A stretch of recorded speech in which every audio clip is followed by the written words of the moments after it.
Mercredi 29 janvier, les affrontements se poursuivent dans la ville de Goma entre les terroristes rwandais du M23 et les forces loyalistes de la République démocratique du Congo. Le regard du peuple congolais est rivé sur cette situation. Et bien pour ce faire, nous prenons en duplex l'ancien directeur de la presse présidentielle et patron de Code 243, communicateur de l'IDPS, Monsieur Abraham Lwaka Bwanga. Bonjour. Bonjour, Monsieur Raphaël Walukonga. Quel regard jetez-vous sur la situation de l'Est de la République démocratique du Congo, précisément des affrontements qui se poursuivent en ce moment dans la ville de Goma? J'ai un sentiment mélangé entre la colère et la tristesse. Tristesse d'abord par rapport au double jeu de la communauté internationale qui ne parvient pas à infliger des sanctions au Rwanda, spécialement à Paul Kagame. Cela fait des années que cette situation perdure et qu'il n'y a jamais eu de sanctions. Au contraire, l'on voit, l'on se rend compte qu'il y a une collaboration entre le Rwanda pays qui crée la désolation en RDC et certains pays bien affichés de la communauté internationale.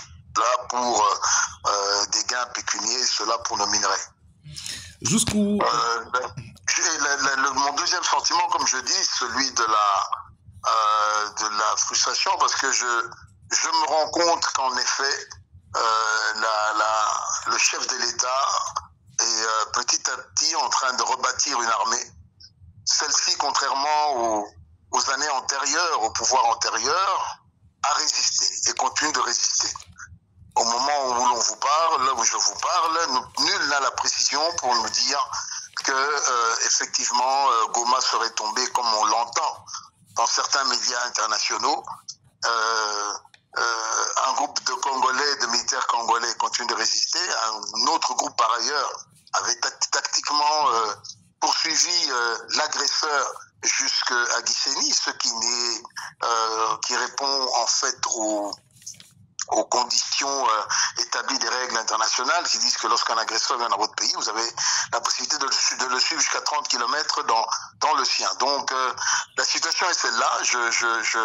Je prie qu'il y ait un sursaut de nos forces armées et des Wazalendo afin de reprendre une fois pour toutes tous les territoires qui ont été conquis avec l'aide de certains pays étrangers.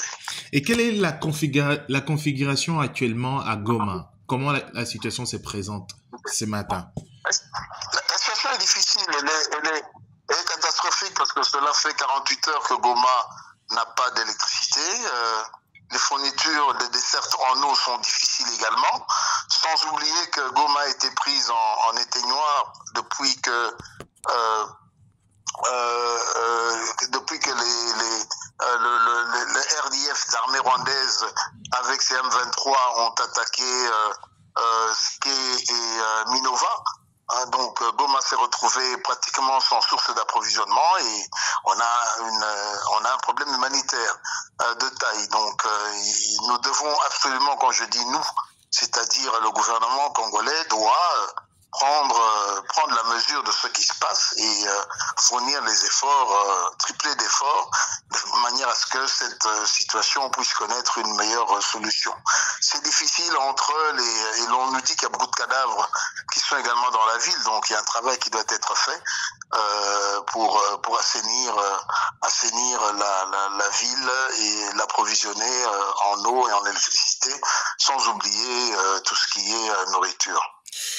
Il y a une prolifération de communication sur la chute de la ville de Goma. Est-ce que la ville de Goma est réellement tombée? Écoutez, pour qu'une ville tombe, une ville qui est bien établie, je crois qu'il y a certains édifices qui doivent être entre les mains de ceux ou des assaillants, tels que l'aéroport, tels que la radio, la télévision et d'autres centres névralgiques devrait passer entre les mains de ceux qui ont procédé à l'attaque. Mais au moment où je vous parle, la situation est très ambiguë. Personne n'a été à Goma parce que l'aéroport est fermé. Je crois qu'il faudrait attendre le milieu de la journée pour pouvoir se prononcer quant à Pour l'heure, ce que je peux également vous dire, Monsieur Raphaël, c'est qu'il y a beaucoup de manipulations, beaucoup de fausses informations à caractère militaire et comme je dis, il faut attendre parce que vous pouvez appeler un collègue, un parent, un ami ou encore une autre personne dans la ville qui peut vous donner la situation existentielle dans son quartier. Si par exemple vous arrivez vous appelez dans la commune de Béréré et que ça a arrêté de tirer là-bas, ils vous diront qu'il y a la paix. Alors que partout ailleurs, il peut y avoir une autre situation. Donc ici, je crois que l'évaluation ne peut venir qu'en milieu de journée ou un peu plus tard, parce que c'est quand même depuis 3-4 jours que l'on s'est tiré dessus entre l'armée, les FARDC Wazalendo contre les forces spéciales rwandaises. Est-ce que tout le monde a encore assez de munitions pour garder un feu nourri? On ne le sait pas, je ne crois pas par ailleurs, ce qui fait que il y aurait moins de tirs. Donc ceci peut se comprendre, mais attendons avant de nous prononcer. Moi, je ne souscris pas à ceux qui me disent ou qui écrivent que Goma serait tombé à 100%, parce que hier, mardi, les forces congolaises détenaient 80% de la ville. Donc, qu'est-ce qui s'est passé entre la journée, la nuit d'hier à celle et ce matin? L'évaluation ne pourrait être faite qu'en bon milieu de la journée, quand les uns ou les autres pourront parler. Merci, Monsieur Abraham Lwakabwanga. Je rappelle que vous êtes ancien directeur de la presse présidentielle. Merci, cher abonné d'Info 243, pour votre attention. Retrouvons-nous prochainement pour une édition spéciale Focus Goma. Au revoir. Les forces armées de la République démocratique du Congo, soutenues par la MONUSCO et les troupes de la SADC, continuent à bravoure à combattre. Mais cette défense héroïque et déterminée ne saurait masquer l'ampleur du drame. Une fois de plus, les soldats de la paix, dont 4 soldats sud-africains de la SAMI-DRC, ont payé le prix ultime de leur détermination. Ces victimes de plus ne sont autres que le résultat d'actes criminels constitutifs de crimes contre l'humanité, de crimes de guerre perpétrés par les RDF en toute liberté et sous silence de ce Conseil. Mesdames et messieurs, permettez-moi une parenthèse. Parmi les 4 valeureux casques bleus sud-africains tombés à Goma, l'un d'entre eux n'a pas succombé directement pendant le combat, mais il a succombé à ses blessures. Ce drame illustre tragiquement la réalité actuelle. Des vies se perdent dans une ville assiégée, privée d'électricité, d'eau, de voies d'évacuation.